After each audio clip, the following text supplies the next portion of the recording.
إله إلا الله والله أكبر. بسم الله الرحمن الرحيم. قل هو الله أحد الله الصمد لم يلد ولم يولد ولم يكن له كفوا أحد. بسم الله الرحمن الرحيم. قل هو الله أحد الله الصمد لم يلد ولم يولد ولم يكن له كفوا أحد. بسم الله الرحمن الرحيم.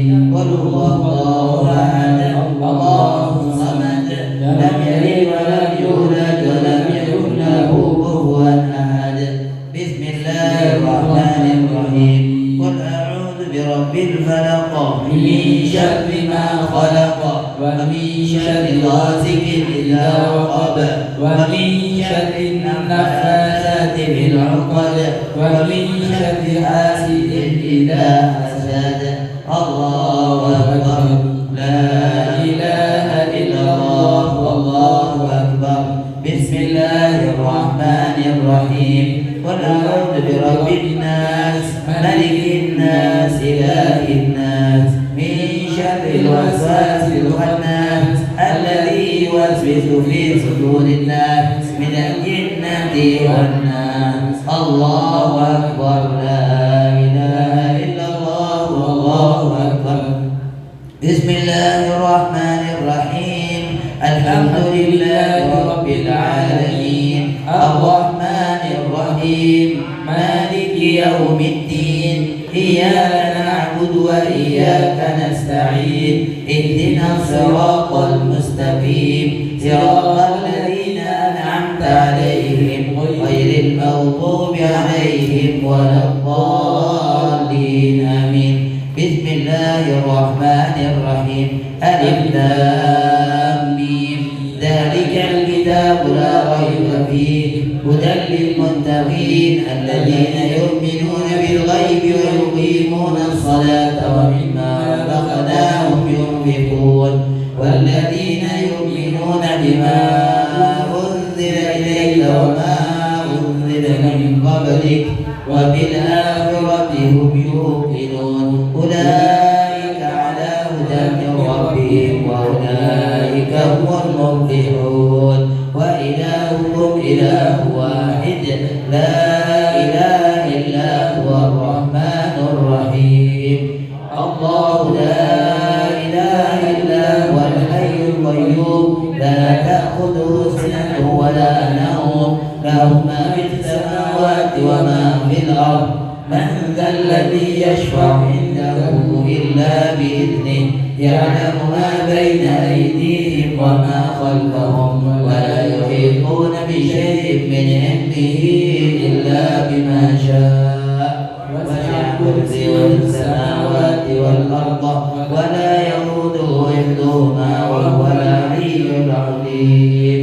لله ما في السماوات وما في الأرض وإن تبدوا ما في أنفسكم أو تخفوه يحاسبكم به الله فيغفر لمن يشاء ويعذب من يشاء والله على كل شيء قدير.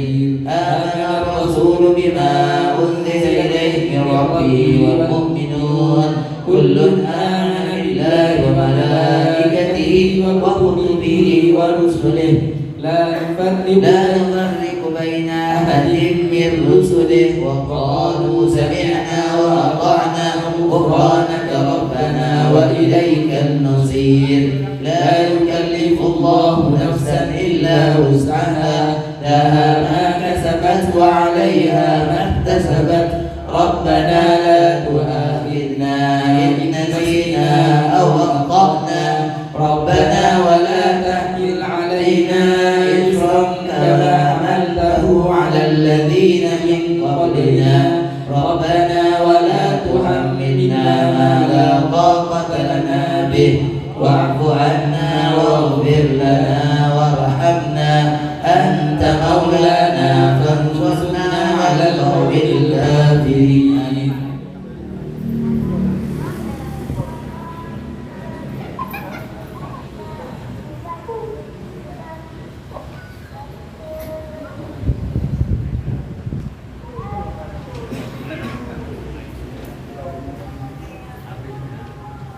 Bismillahirrahmanirrahim. Allahumma anfa'na bil Qur'an wa ummana bil ghufran wa waffiqna lil ihsan wa jma'na 'alal iman.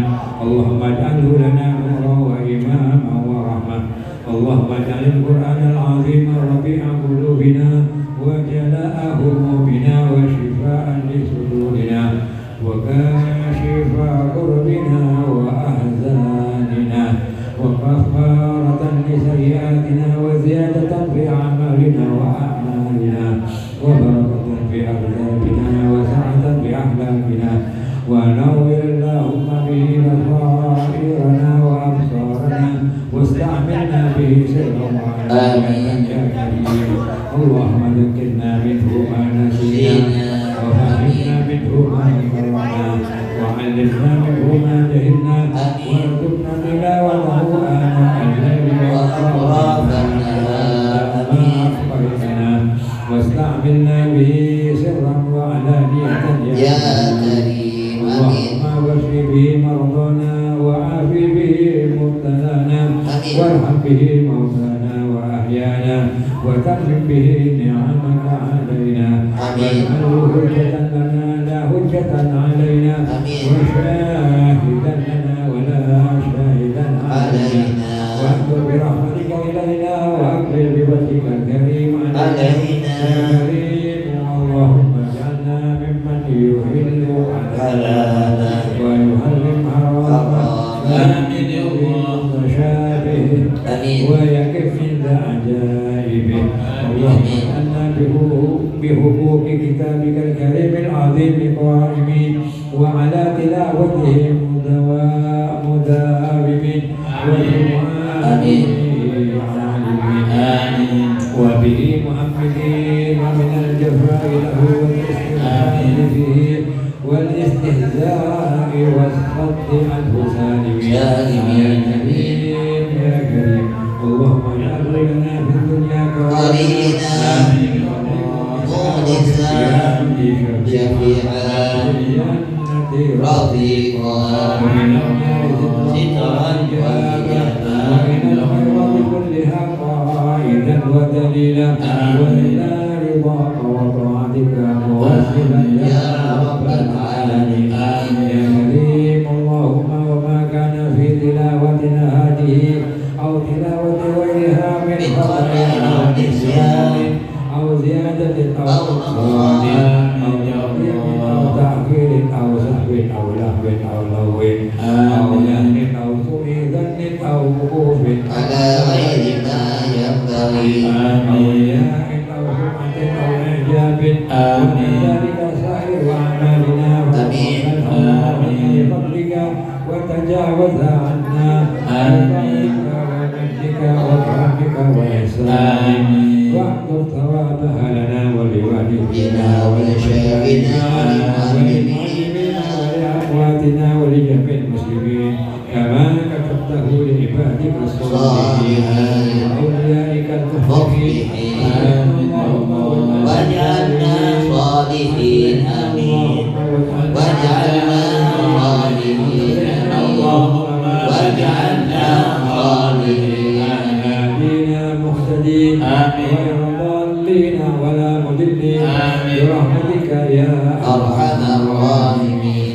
اللهم وما أنزلت بسبب ثواب قراءتنا هذه أو قراءة غيرها من بركة وغفران وخير ورضوان وقبول وإحسان واجعله اللهم هدية منا وسيلة ورحمة منا نازلة وبركة شاملة وصدقة متقبلة واغفر اللهم بأفضلها وأكملها وأتمها إلى رؤوس سيدنا وحبيبنا وجميع وقربنا محمد صلى الله عليه وسلم ثم آمين وإخوانه آمين من الأنبياء والمرسلين وجميع الصحابة والتابعين. اللهم مثل ثواب ذلك على مزيدك وإحسانك في صحائفنا وصحائف والدينا ومشايخنا ومعلمينا وأمواتنا ومن حضرنا ومن غاب عنا وجميع المسلمين والمسلمات والمؤمنين والمؤمنات آمين. أدخل اللهم علينا وعليهم في القلوب والقبور والضياء والنور والرحمة الواسعة والنور إنك ملك غفور. وهب الله لنا ولكم ولوالدينا ولوالديكم ولجميع المسلمين صوارف الأثام وعصمنا وإياكم وإياهم فيما بقي من الأيام وتقبل منا ومنكم الصلاة والقراءة والدعاء والحج والصيام وأعلنا وإياكم وإياهم وجميع المسلمين برحمته وعفوه دار السلام ولا أرانا وإياكم وإياهم قبيحا بعد هذا المقام وتلقاكم وتلقاهم وتلقى ساداتنا وساداتكم وأمواتنا وأمواتكم وأموات المسلمين والإجلال والإكرام والإفضال والإعظام والإنعام وصلى الله على سيدنا محمد وعلى آله وصحبه الخيرة البررة الكرام أصحابه الظلام أفضل التحية والسلام وسلم تسليما كثيرا والحمد لله رب العالمين. سبحان ربك رب العزة عما يصفون وسلام على المرسلين والحمد لله رب العالمين. Sebelum dilanjutkan ke doa birrul walidain, diharapkan jamaah untuk bisa lebih maju lagi biar tempatnya bisa cukup untuk yang baru datang. Maju. Yang ada bagian depan maju. Awas tapi hati-hati kopinya. Yang sini juga maju. Ada yang masuk ke ruangan sini juga. Hati-hati kopinya biar gak tumpah. Wallahu lebih hadi wa birrul walidain. Bismillahirrahmanirrahim.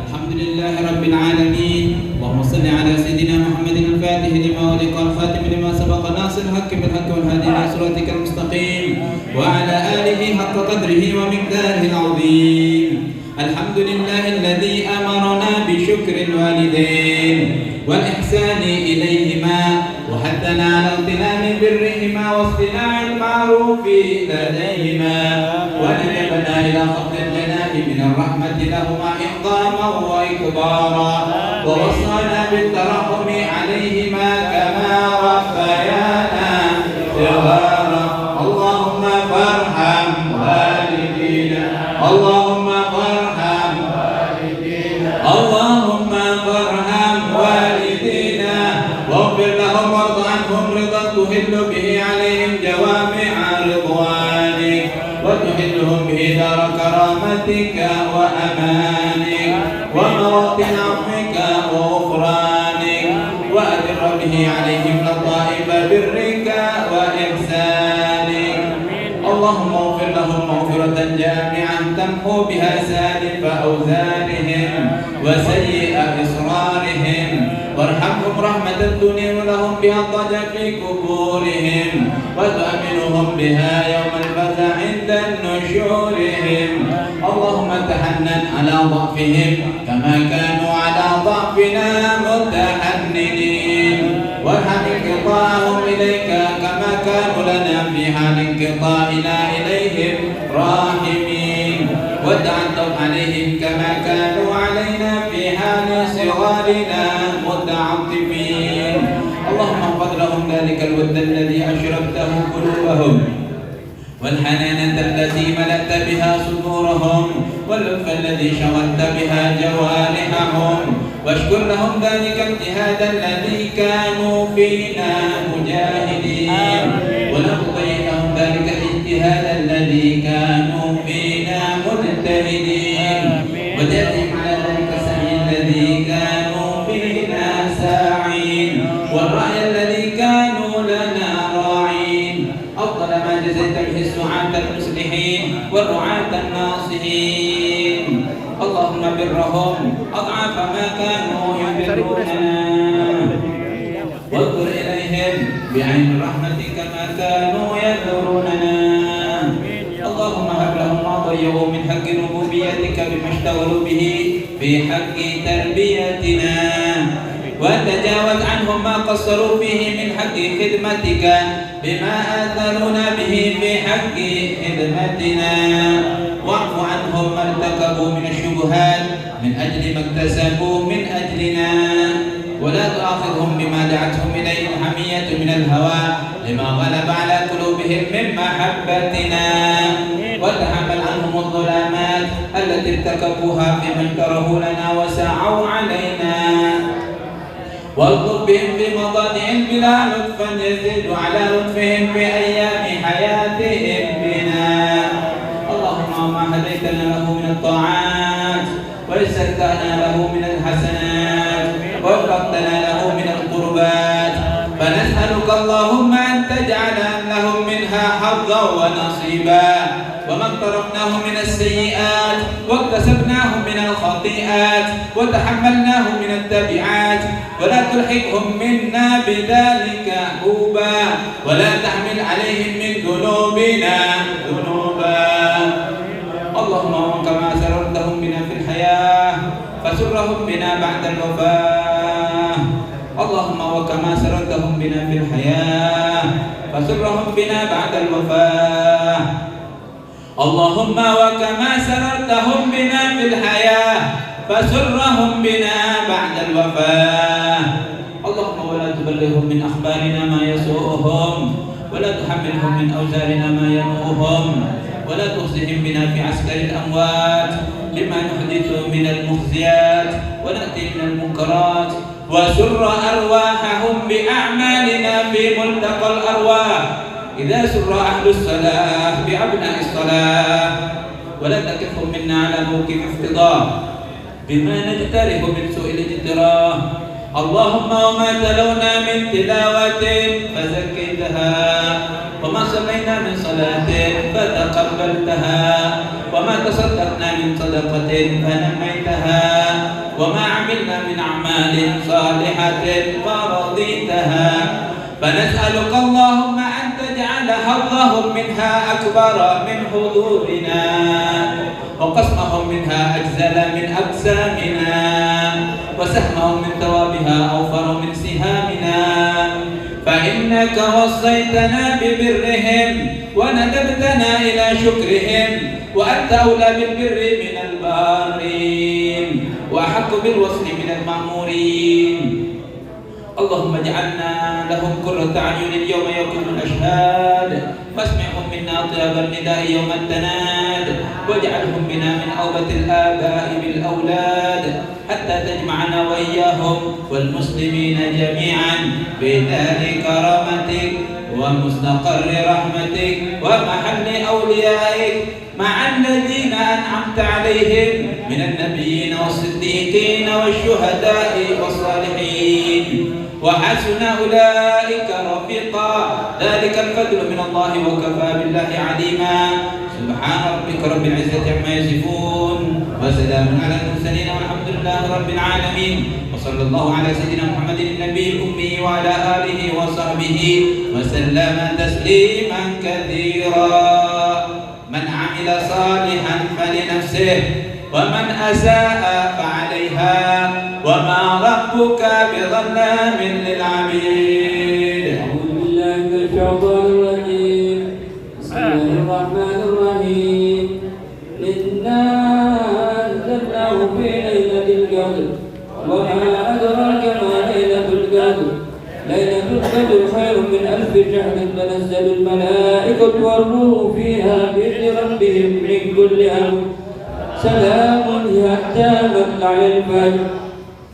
يا ربنا قبلنا في ليلة الغفران، يا ربنا قبلنا في ليلة الغفران، يا ربنا قبلنا في ليلة الغفران، يا ربنا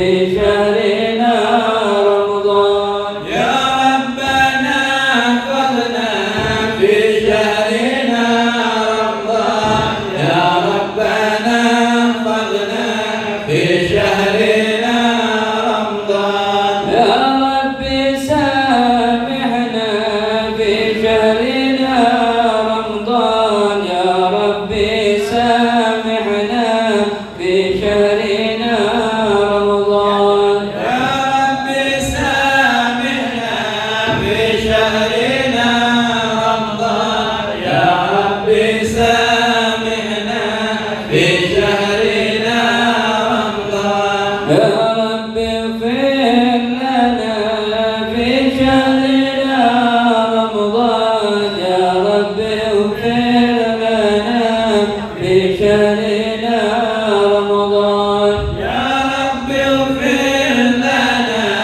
في شهرنا رمضان يا رب اغفر لنا في شهرنا رمضان يا ربنا ارحمنا في شهرنا رمضان يا ربنا ارحمنا في شهرنا رمضان يا ربنا ارحمنا في شهرنا رمضان يا ربنا ارحمنا في شهرنا رمضان يا رب عاملنا باللطف والإحسان يا رب عاملنا باللطف والإحسان يا ربي عاملنا باللطف والإحسان يا ربي عاملنا باللطف والإحسان يا ربنا دخلنا في جنة الرضوان يا ربنا دخلنا في جنة الرضوان يا ربنا ادخلنا في جنة الرضوان يا ربنا ادخلنا في جنة الرضوان يا رب سلمنا من لهبة النيران يا رب سلمنا من لهبة النيران يا رب سلمنا من لهبة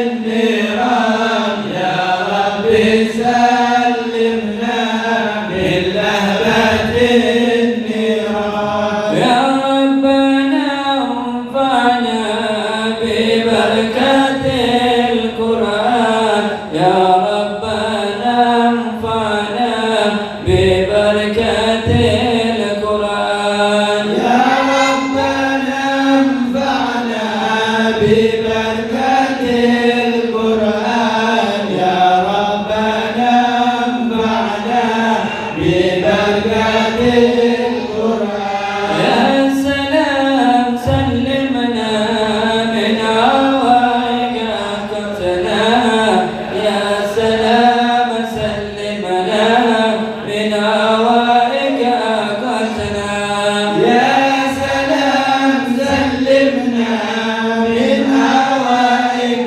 عقدنا يا سلام سلمنا من هوائك عقدنا يا سلام كتب سلام بين زمزم والمقام يا سلام كتب سلام بين زمزم والمقام يا سلام اكتب سلام بين زمزم والمقام يا سلام اكتب سلام بين زمزم والمقام بسم الله الرحمن الرحيم إنا أعطيناك الكوثر فصل لربك وانحر إن شانئك هو الأبتر يا الله بنا نلتقي عند الحبيب النبي النبي يلا بنا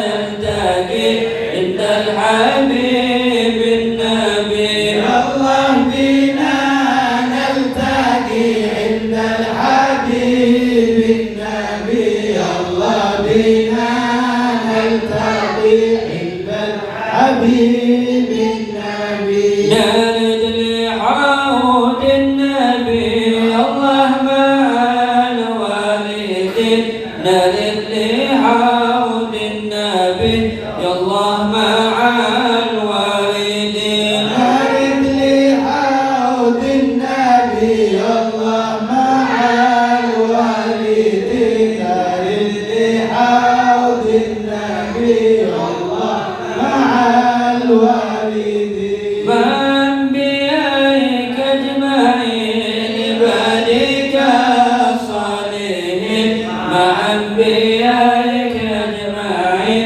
عبادك الصالحين مع أنبيائك أجمعين عبادك الصالحين مع أنبيائك أجمعين عبادك الصالحين في زمرة أحمد محمد سيد المرسلين في زمرة أحمد محمد سيد المرسلين في زمرة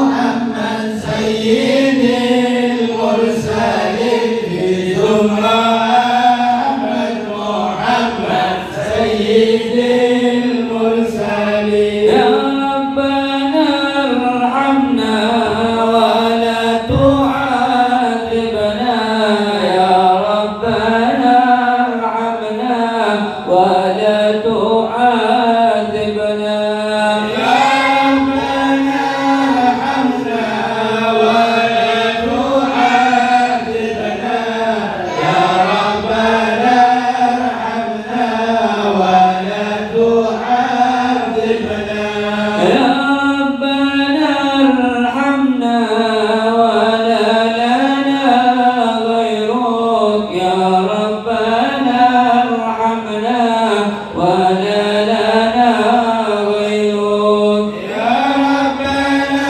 ارحمنا ولا لنا غيرك يا ربنا ارحمنا ولا لنا غيرك ومنك قربنا ولا تبعدنا ومنك قربنا ولا تبعدنا ومنك قربنا ولا تبعدنا ومنك قربنا ولا تبعدنا إنا توسلنا بجاه سيدنا إنا توسلنا بجاه سيدنا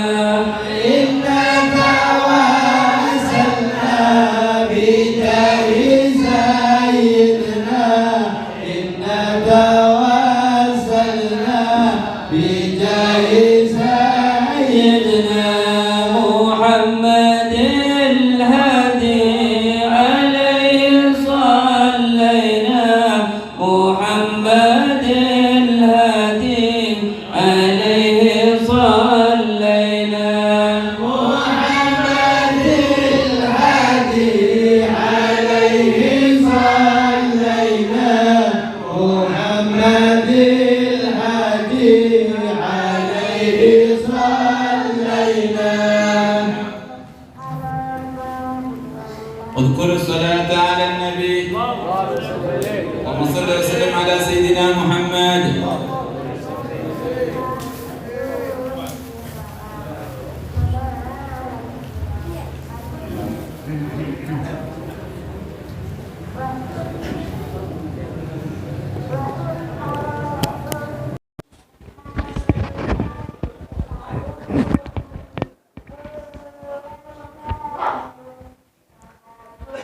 بسم Bismillahirrahmanirrahim. Assalamualaikum warahmatullahi wabarakatuh.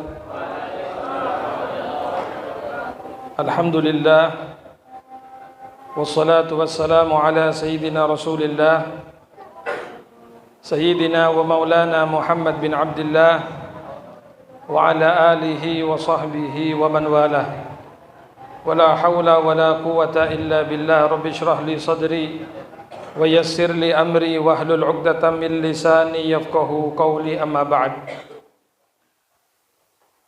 Yang kami muliakan para asatidz, para ulama, tokoh masyarakat, yang kami muliakan guru-guru kami, aba'ana al-'izza, hadirin jamaah sekalian yang dirahmati Allah Subhanahu wa taala. Alhamdulillah, Allah Subhanahu wa taala menakdirkan kita di malam yang sangat mulia ini, malam 29 dari bulan Ramadan, di satu majlis yang juga sangat mulia, yakni majlis khatmil Quran. Alhamdulillah, kemuliaan demi kemuliaan Allah berikan kepada kita pada malam hari ini. InsyaAllah barokahnya khatmul Quran ini, segala hajat kita dikabulkan oleh Allah. Harapan-harapan kita insyaallah menjadi kenyataan semuanya. Apa yang kita cita-citakan, baik yang berkaitan dengan masalah duniawi, lebih-lebih yang berkaitan dengan masalah ukhrawi, insyaallah semuanya akan diwujudkan oleh Allah Subhanahu wa taala. Hadirin jamaah sekalian yang dirahmati Allah, dalam satu riwayat Nabi kita Muhammad sallallahu alaihi wasallam bersabda, afdalu ibadati ummati tilawatul Quran, atau kama qala, paling utamanya amalan umatku adalah membaca Al-Quran. Paling utamanya amalan umatku adalah membaca Al-Quran. Jadi apabila kita rajin membaca Al-Quran, maka kita telah melakukan satu amalan yang paling disukai oleh Rasulullah SAW. Ditambah lagi dengan hadis yang lain, di mana baginda Rasulullah SAW menerangkan tentang keutamaan membaca Al-Quran, di mana beliau mengatakan bahwasanya satu huruf yang kita baca dari Al-Quran itu akan bernilai satu hasanah, dan satu hasanah akan dilipat gandakan menjadi 10. Bahkan beliau lebih memperjelas, saya tidak mengatakan, kata Nabi, alif lam mim itu satu huruf, tetapi alif huruf, lam itu huruf, mim itu huruf. Jadi apabila kita membaca alif lam mim, di situ ada berapa huruf? Dikalikan 10. Kita membaca bismillahirrahmanirrahim, ada 19 huruf, dikalikan 10, mendapat 190 hasanah. Kalau kita membaca suratul Fatihah, ada 156 atau 155 huruf, dikalikan 10, berapa yang kita dapatkan?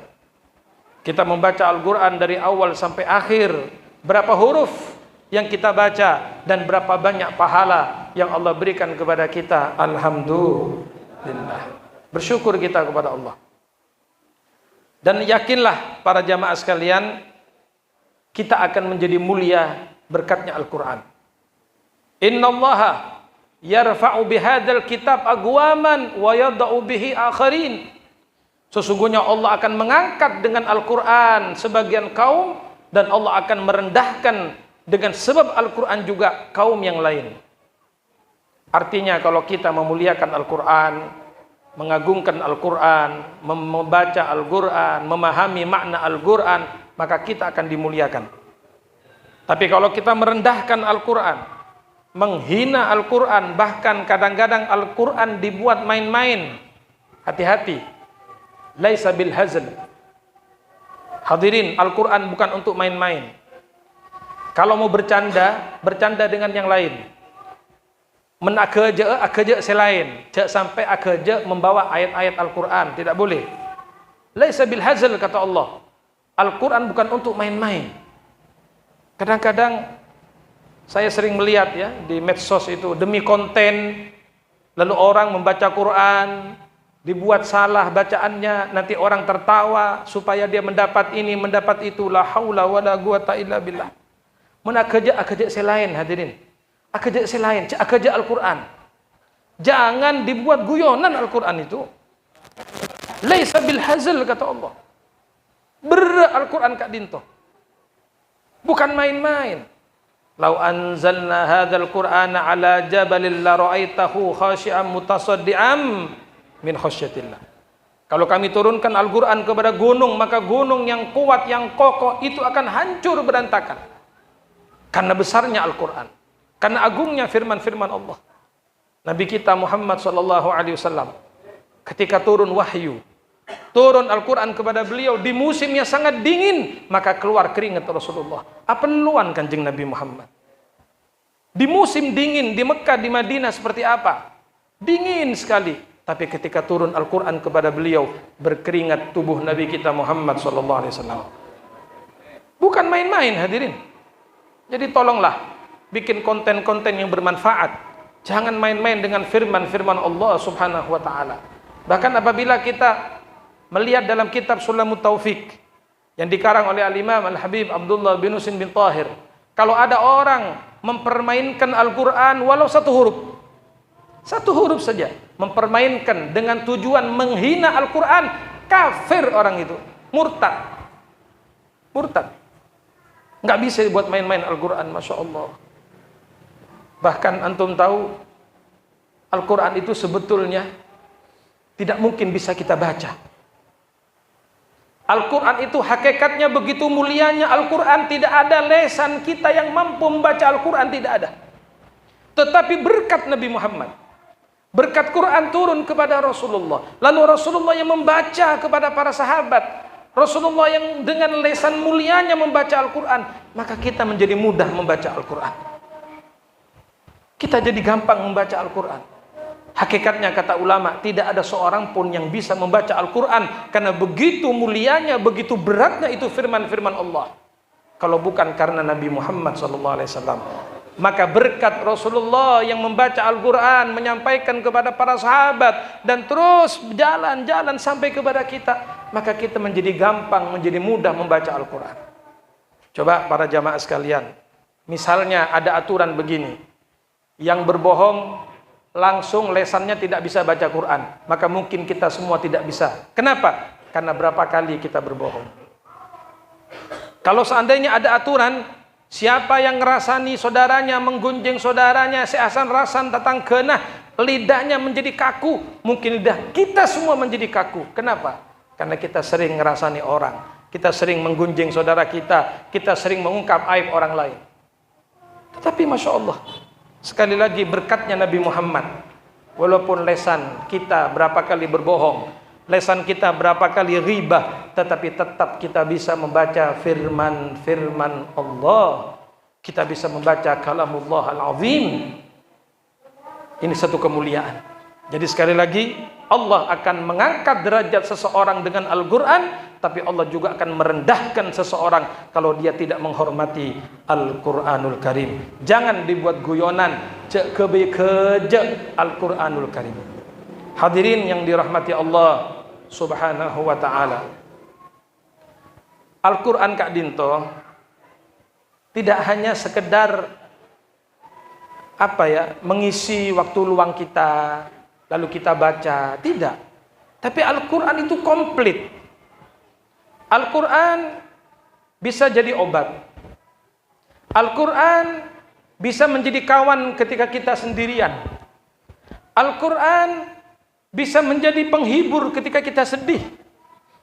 Al-Quran bisa menjadi solusi ketika kita mendapatkan kesusahan. Makanya Al-Habib Ali bin Muhammad Al-Habsyi mengatakan, ata'ajjab liman qala bi hammun wa bi ghammun wa indahul Qur'an. Kata Habib Ali bin Muhammad Al-Habsyi yang ngarang Maulid Sintud Duror, aku ini heran kalau ada orang mengatakan saya sumpek, engkau petengen cetak, engkau sompek, engkau susah, padahal dia punya Al-Quran. Ada Quran di lemarinya, ada Quran di musola, ada Quran di masjid, ada Quran di HP kita semua. Artinya ketika kita mengatakan saya sumpek, saya susah, engkau rodek pekeran, berarti memang kita tidak membaca Al-Quran. Kita jarang membaca Al-Quran. Jangan bohong, jangan dusta. Allah oning, Allah maha tahu apa yang kita lakukan. Kenapa kita jarang membaca firman-firman Allah? Kenapa kita jarang membaca Al-Quran? Kalau kita mendapat WhatsApp, mendapat chattingan dari perempuan yang kita cintai, maka kita akan membaca terus. Pagi dibaca lagi, isinya tekun, isinya tetap. Siang dibaca lagi surat cinta tadi, mau tidur dibaca lagi. Kenapa? Karena kita senang. Kita senang dapat surat cinta dari orang yang kita cintai. Padahal itu semuanya batil. Pacaran, laki bini, chatting-chattingan, haram, batil, perkara yang batil. Tapi kenapa senang? Senang oleh sholat. Senang ketika dapat WhatsApp dari perempuan yang dicintainya. Padahal itu semuanya batil. Lalu kenapa kata ulama? Ketika kita dapat surat cinta dari Allah, yaitu firman-firmannya, kita tidak baca itu Al-Quran. Dikirim oleh Allah surat cinta kepada kita. Ada suratul Fatihah, ada suratul Baqarah, ada surat Ali Imran. Tapi kita nggak membacanya. Rugi sekali orang yang tidak memaksimalkan untuk membaca firman-firman Allah subhanahu wa ta'ala. Lihat Al-Imam Syafi'i, lihat Al-Imam Abu Hanifah. Beliau adalah contoh orang mukmin la yashba' minal Quran. Orang yang di hatinya ada keimanan itu tidak akan kenyang dari Al-Quran. Kurang terus. Tak apa ngerasa cukup. Ngaji lagi, baca lagi. Maka dikatakan Imam Syafi'i dan Imam Abu Hanifah, satu hari satu kali hataman Al-Quran. Sehari satu kali hataman. Kalau datang Ramadan ditambah 2 kali. Jadi satu hari 2 kali hataman. Khatma bil lail wa khatma bin nahar. Kalau Ramadan 30 hari, maka Imam Syafi'i hatam 60 Al-Quran. Saking senengah. Jadi tidak ada istilah cukup, tidak ada. Kenyang itu tidak ada. Al-mu'min la yashba' minal Quran. Orang mukmin tidak akan kenyang dari Al-Quran. Terus kurang, haus, lapar dari Al-Quran. Sehingga dia tidak berhenti untuk membaca firman Allah subhanahu wa ta'ala. Yakinlah, percayalah hadirin yang dirahmati Allah, setiap majelis Al-Quran yang kita hadiri seperti ini, insya Allah akan membawa kita ke derajat yang mulia. Amin. Yakinlah, setiap ada acara khutmul Quran seperti ini akan meninggikan derajat antum besok di surganya Allah. Amin. Kullu ayatin minal Quran, setiap ayat dari Al-Quran, misbahun fi buyutikum wa darajatun fil jannah. Setiap satu ayat yang kita baca dari Al-Quran itu menjadi lampu penerang di rumah kita. Lampu penerang di rumah kita. Dan besok menjadi derajat di surganya Allah. Ingin banyak derajat di surga? Banyak baca Quran, derajat kita makin tinggi di dalam surga. Taruh tengkia derajat di surga, ngaji apa banyak, tambah tinggi derajat kita di surga. Makin banyak Al-Quran yang kita baca, apalagi kita hafalkan, maka makin tinggi pula derajat kita di surga. Alhamdulillah. Para jamaah yang dirahmati Allah, ingat sabda Nabi Muhammad, ma min darin ba'dad dunya illal jannah awin nar. Nabi berpesan kepada kita, saya ingat ya, pagi mula mati, kalau sudah mati dunia ini hancur, tidak ada tempat kecuali 2. Mentak surga, neraka. Sudah. Tergantung mau kemana kita. Tidak ada, Ustadz, apa bisa yang kanan, kaki kanan ke surga, yang kiri ke neraka? Tak ada. Pilih salah satu. Al-jannah awin nar. Surga atau neraka. Sudah. Tidak ada lagi rumah besok setelah dunia ini hancur kecuali 2, surga atau neraka. Maka tergantung kita. Antum mau kemana? Panjenengan libat agama Kak Dinto. Jalan ke surga jelas, jalan ke neraka jelas. Jalan ke surga majelis ta'lim. majelis Al-Quran, sholat berjamaah, ini jalan ke surga. Jalan ke neraka juga jelas. Berzina, na'udzubillah, minum khamr, ala kutusah, ala maksiat, durhaka kepada orang tua, itu jalan ke neraka. Nah, jadi kita pilih. Insya Allah kalau orang cerdas, dia akan memilih jalan menuju surga.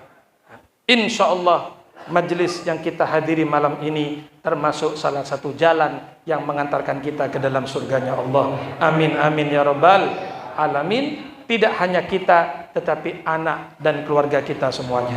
Anak kita, cucu kita, istri kita, semua keluarga kita, insya Allah kita bawa mereka semuanya ke dalam surga Allah subhanahu wa ta'ala. Amin amin ya rabbal alamin. Mudah-mudahan Allah memberikan berkah kepada kita. Insya Allah kita semuanya menjadi hamba-hamba yang memiliki ta'alluq dengan Al-Quran, memiliki hubungan dengan Al-Quran. Insya Allah semua akan dimuliakan bi barakatil Quran. Semua akan mendapat derajat yang mulia bi barakatil Quran.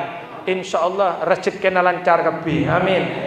Diluaskan rezekinya oleh Allah, digampangkan rezekinya oleh Allah, digampangkan segala urusannya oleh Allah dengan berkat Al-Quran yang mulia. Amin amin ya rabbal alamin. Sakak dintoh dari batan kaula cukup. Hadanallahu wa iyyakum. Assalamualaikum warahmatullahi wabarakatuh.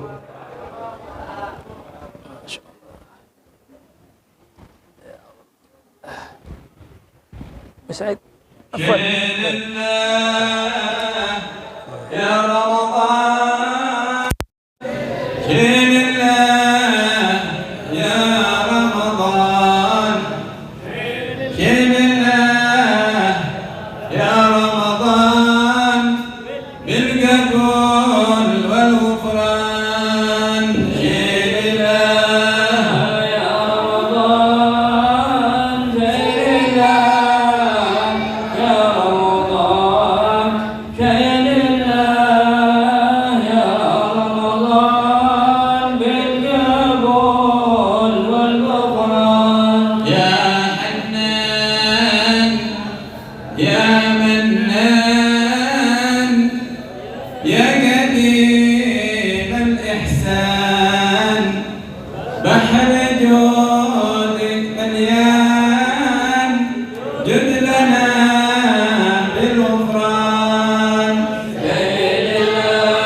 مودة يا رمضان وددك الله يا رمضان مودة مودة يا رمضان عودا بخير يا رمضان مودة مودة يا رمضان دك الله يا رمضان مودة مودة يا رمضان عودا بخير يا رمضان بأسمائك الله يا خالقي وبالصحف بدا الكتاب المبين بأملاك الله يا رازقي توسلت يا بغية العاملين وأنت يا رمضان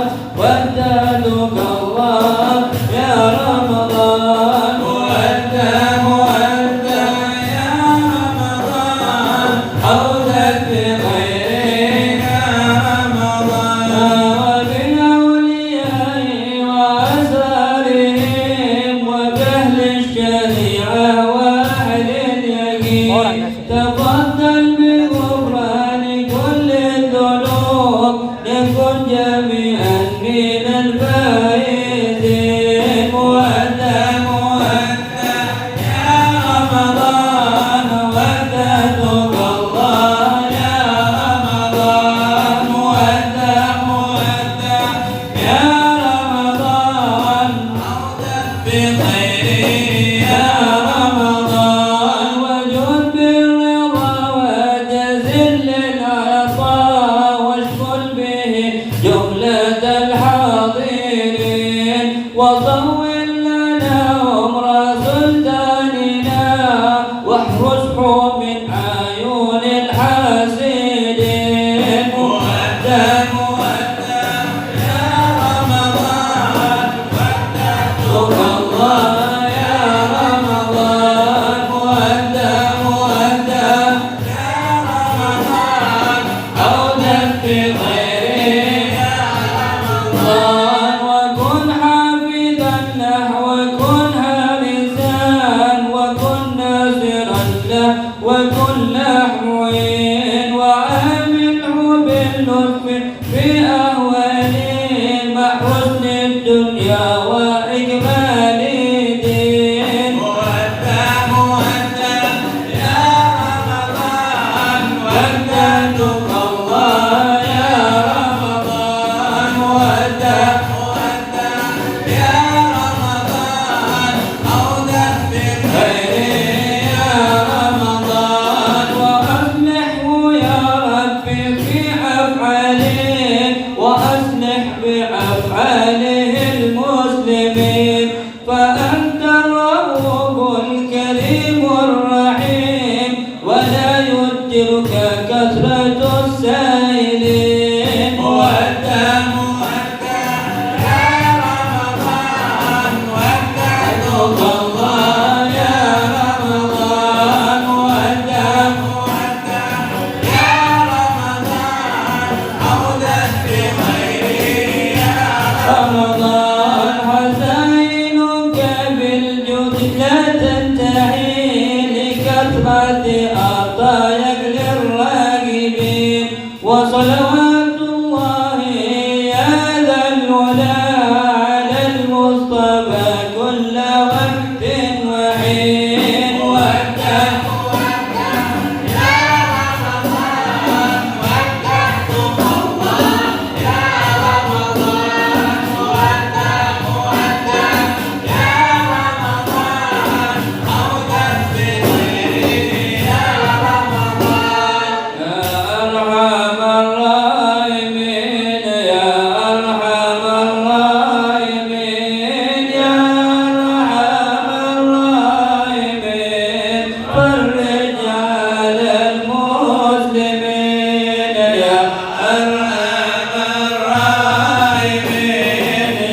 وتجر وسلم للمقام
الله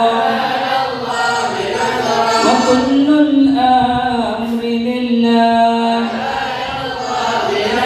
ولا يبقى سوى الله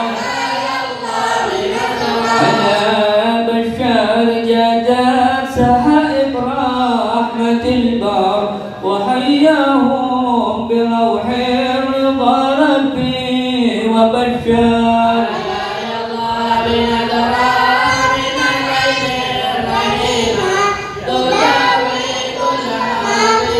من أمراض كريمة بها ساداتنا والشيوخ العارفون وأهلنا وحباب قلبنا نازلون لا يرضى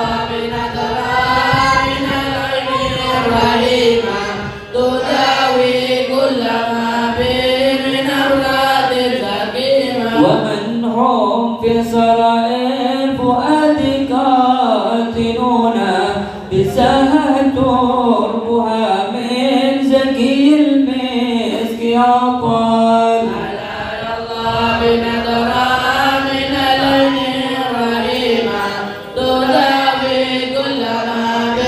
من أمراض سقيمة منازل خير سادة لكل الناس قادة محبتهم سعادة ألا بخت من زار حب صدق واندار إليهم موتني كل مطلوب تيسر لا يالله من عين رحيمة تداوي كل ما في الأمراض السليمة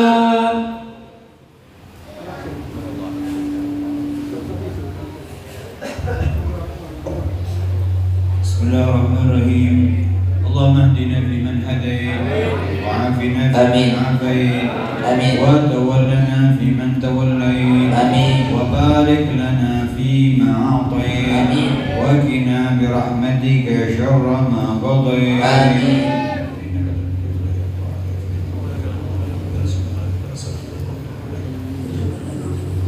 صلى الله على سيدنا محمد وعلى آله وصحبه وسلم والحمد لله رب العالمين Amin, amin, amin.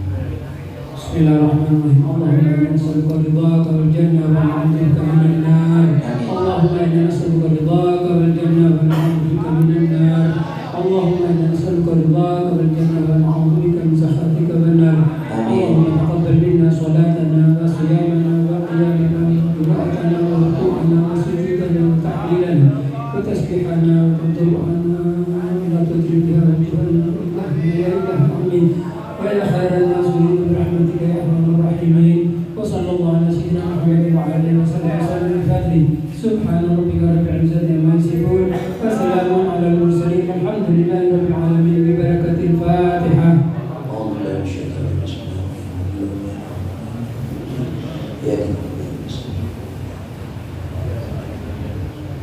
Assalamualaikum warahmatullahi wabarakatuh.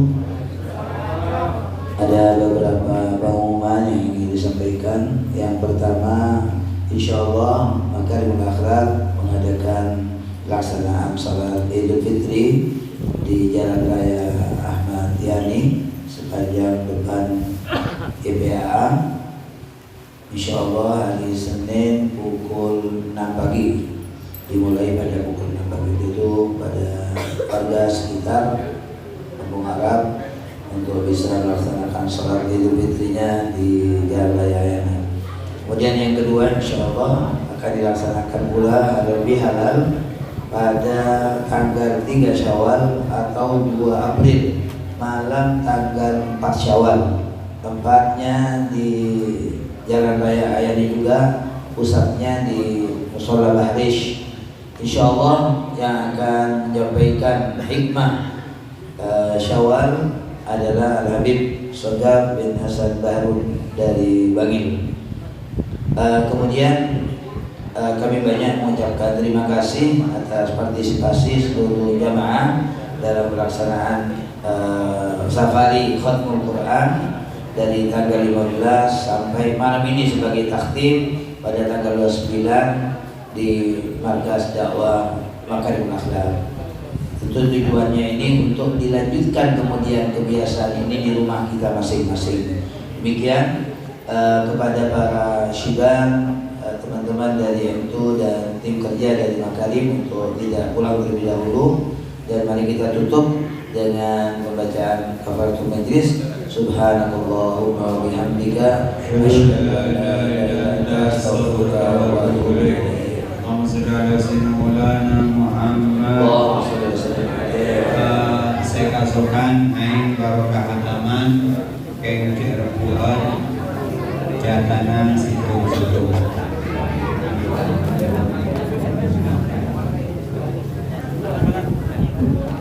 Buku doa supaya ditinggal di tempat ini, dikumpulkan untuk tidak dibawa pulang.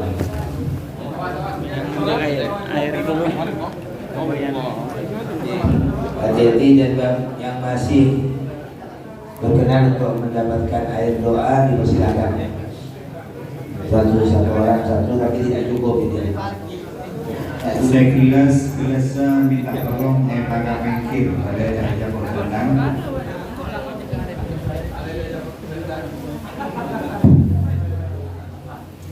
Pada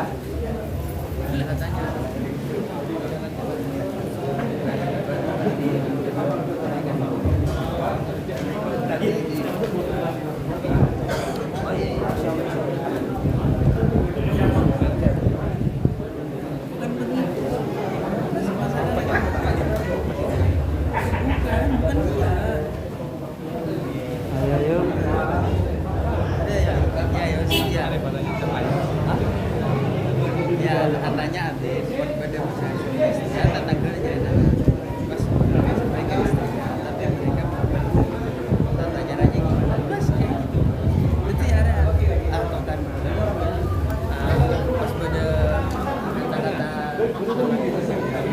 tapi pula lah damai boleh kena jangan kok kan minta keluar dari itu pas minta maaf